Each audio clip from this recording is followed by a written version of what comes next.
Hey guys, so today we're going to be looking at what's the most horrific thing you've seen. So yeah, let's just get right into the video. When I was 6, I was with my family on a car vacation from Maryland to California to visit relatives. Dad driving, mum front passenger, and in the back seat me, sister, and my brother.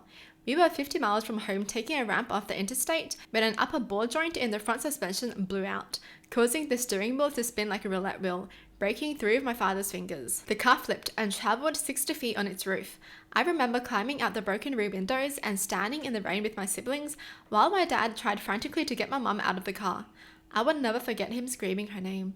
She had been crushed and died instantly. They had been married for almost 25 years at that point. All these years later, that night remains clear in my memory, much as I wish it wouldn't. That's so sad. The fact that they were just having such a good time, and then a split second later, everything's just different. Yeah, you never really know what's gonna happen in life, basically. Construction worker fell 30 floors in New York City and landed right in front of me. Not good. Yep, they're gonna be traumatized for life. Right in front of them, so they were just like walking and then bam. I watched my son die in front of me a week before his 2nd birthday. Stage 4 neuroblastoma, a heart attack when they switched from chemo to radiation. I watched a line of doctors and nurses try to resuscitate before we had to call it. That's so sad. The fact that they have to make their own call. Oh my goodness. These are all gonna be so sad. A dog refusing to leave its owner's body after a car crash. Just sat there waiting. Oh my goodness. They don't know, right? They don't know any better. They just think the owner's probably just taking a little nap and they're waiting for them to wake up. It's like when you see a dog at the owner's funeral and they just sleep on top of where the owner was buried. In 2000, I played in a band. We were just a dumb high school punk rock band.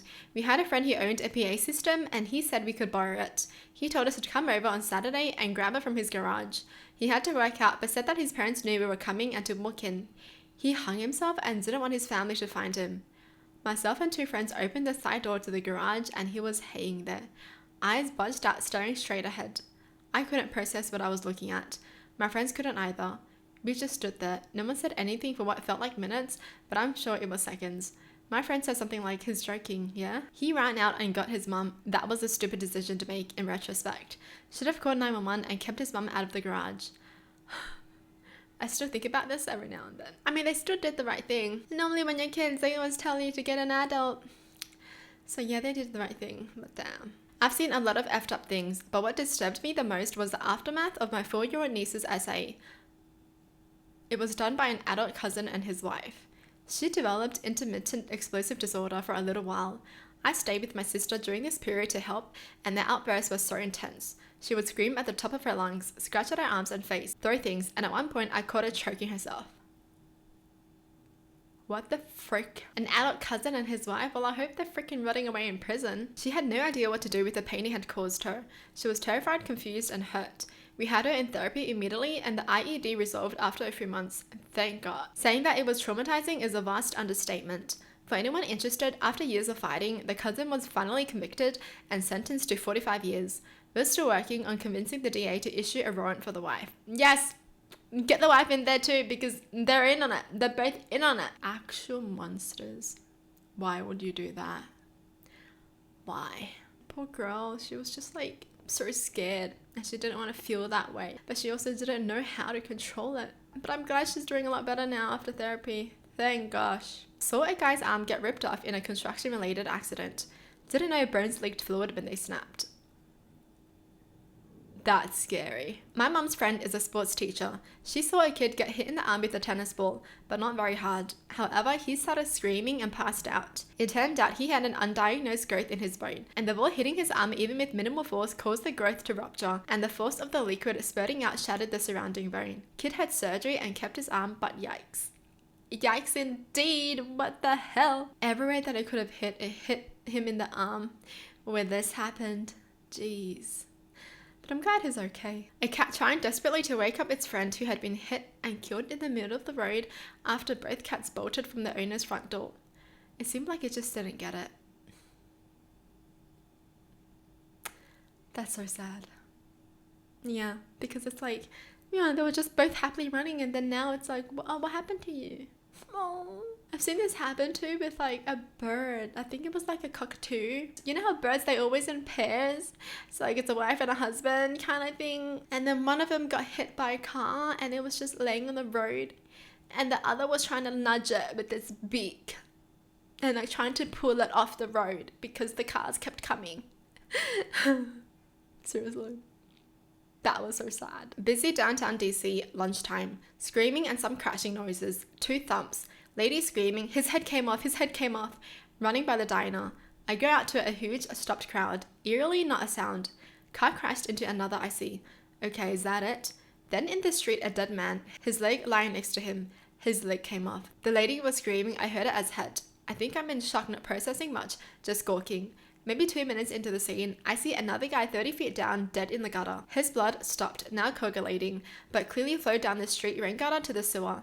Initially, the eerie silence of 100, 200 people on a busy street saying nothing or speaking in hushed whispers. That resonated with me and made it worse. Next day from the paper, this was in the 90s. I learned a man behind the wheel had a medical emergency of some kind. Flew through a red light and hit the 2 guys in the crosswalk. Best work buddies out to lunch. One just got married, killed them instantly. They offered us counselling in the buildings around there. I didn't really think it bothered me that much. Didn't take the counselling, didn't think I needed it. Oh my goodness, that's so sad.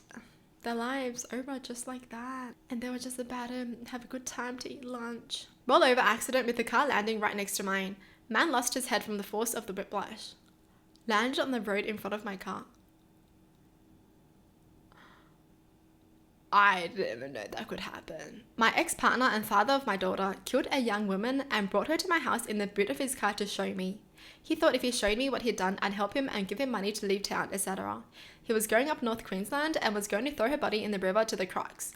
He had stabbed her 30-odd times in the stomach and chest area. She was curled up in a blanket in the boot of his car, and to this day I can see her, smell the blood, and wish I'd never even looked. But I didn't believe him. I told him I was going inside to get some money, but I went inside and called the police. Told them not to put sirens and lights on because he'd always said he'd have a siege before going back inside. To their credit, they didn't F around and came immediately with no lights. But I had walked outside by that point, and as the car rolled around the corner, I saw him see them and he ran. So then they jumped out and chased him and caught him, then threw him on the ground at gunpoint, whilst they held me and asked what was going on. He's now doing life inside, only 25 years here in Queensland, and since being in, he had stabbed another prisoner and got more time. The young lady he killed was only 26 and had 2 young children. I paid for her funeral and told her family to their face what happened, so they knew. There was a lot of awful rumors going around that weren't true. She didn't do anything wrong and didn't deserve any of that, and I wanted them to know that, so I told them what happened and said my sorries. Everyone in town knows what happened, and a lot still gossip about it and give me side eyes. I don't care because I know I did the right thing. I didn't want her to be thrown to the Crocs and be missing and her family never ever knowing what happened to her. So yeah, the town called me a snitch, and I'm okay with that. That's not what keeps me up at night. The town called this person a snitch. So somebody murdered a woman, wanted to throw her away to the Crocs and get away with his crime, and everyone's like, wow, why didn't you help him? No way. Dude, people are just terrible. In that town? Seriously. Everyone's like, but we committed crimes and we hid it from everyone. Everyone says, yep, check them all. When I was 13, we were driving into town for groceries. Got a weird feeling, so she pulled over to the side of the road. A car came around the blind curve we were at and got caught in the shoulder gravel. The driver didn't know how to correct. The car flipped and rolled 3 times. Between the second and third rotations, the driver came flying out of the side window. A half-second difference either way would have meant instant death. The car would have hit us on the head as it flipped and rolled, if not for my mom's weird feeling and pulling over and stopping. I jumped out and ran to help the driver. It was my cousin. The other 2 girls were people I knew from school. I'll never forget trying to get my cousin to remain still and stop walking around from shock as we waited for the first responders. The shoulder that hit the pavement was destroyed. She asked me how it looked. I lied and said not bad, but I'll never forget the sight of the jagged bone sticking out through the flesh of her shoulder. They were lucky that on a lonely Cointry road, the crash happened less than 100 meters from a doctor's house, and he came running to help us help them. None of the 3 died, but all were left with life-altering injuries from the crash. Wear seatbelts. Wear your effing seatbelts. Yeah! Always have your seatbelts on. Don't risk it. It's literally there for a reason. It only takes you 1 second to put it on. Seriously, don't act cool. Don't act like you're cooler than everyone else just because you don't have your seatbelts on. It's not cool. Flying out a freaking car is not cool. But they were so lucky to actually have a doctor close to them. Because if they had like called an ambulance or something, it would have taken quite a while for it to come. How scary though, honestly. Driving is pretty scary. You could do all the right things, but still, you could be the one that's affected. Well, that's it for the video. Tell me in the comments down below what your thoughts are, and I'll see you guys next time. Bye!